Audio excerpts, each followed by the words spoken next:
নমস্কার বন্ধুরা, রূপাস লাইফস্টাইলে আপনাদের স্বাগত জানাই। আজকে আমি সিম আলু দিয়ে জ্যান্ত কাতলা মাছের ঝোল করে দেখাচ্ছি।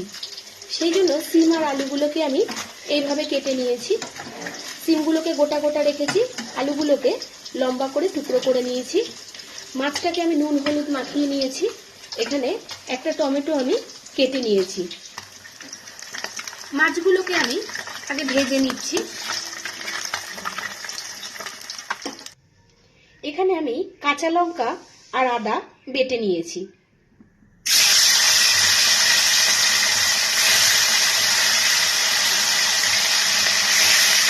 মাছগুলোকে আমার সব ভাজা হয়ে গেছে। এবারে এই তেলের মধ্যেই আমি অর্ধেক তেজপাতা, শুকনো লঙ্কা একটু আর গোটা জিরে ফোড়ন দিয়ে দিলাম।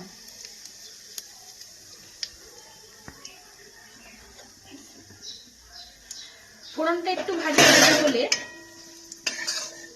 আমি এর মধ্যে এক এক করে আলুগুলোকে দিয়ে দিচ্ছি।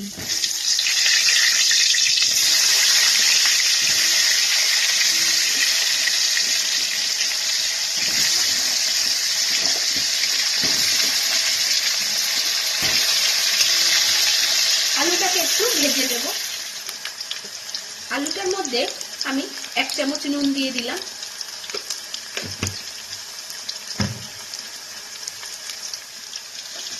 এবার আমি আলুটা একটু লাল লাল ভাজা করার পর সিমগুলোকে দিয়ে দিচ্ছি।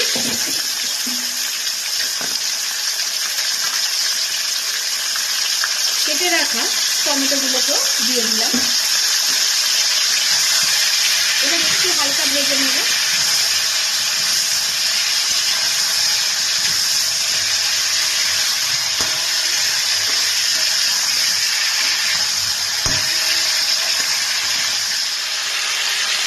এবার আমি এর মধ্যে পরিমাণ মতন হলুদ গুঁড়ো দিয়ে দিলাম, 1 চামচের মতন হলুদ গুঁড়ো।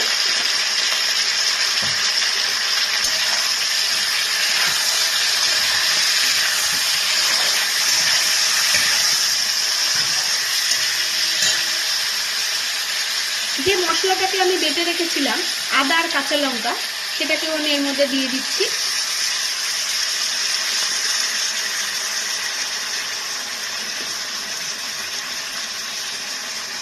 আর 1 চামচ ভেজে নেওয়া জিরের গুঁড়ো।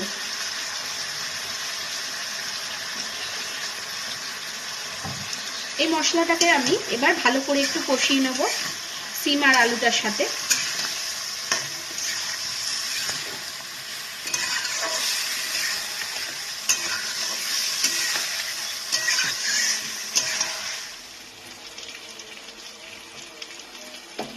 কষানোটা আমার হয়ে গেছে। এবার আমি পাশে একটা বাটির মধ্যে গরম জল করে নিয়েছি, সেটাকে আমি এর মধ্যে দিয়ে দিচ্ছি। আপনারা যে যেরকম ঝোল খাবেন সেরকম বুঝে দেবেন।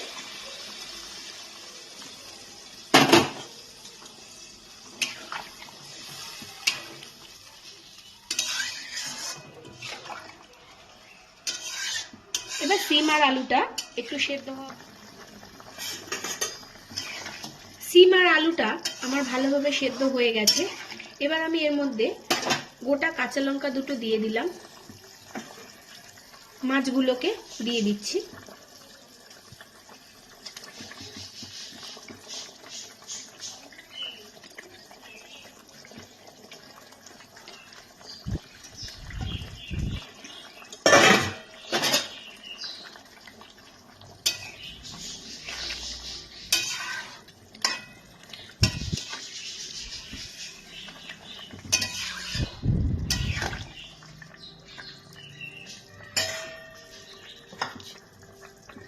এবার আমি ধনেপাতা ঝিরিঝিরি করে কুচিয়ে রেখেছি, এগুলোকে আমি এর উপর থেকে দিয়ে দিচ্ছি।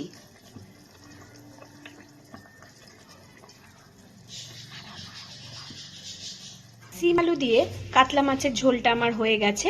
এবার আমি এটাকে নামিয়ে দিচ্ছি।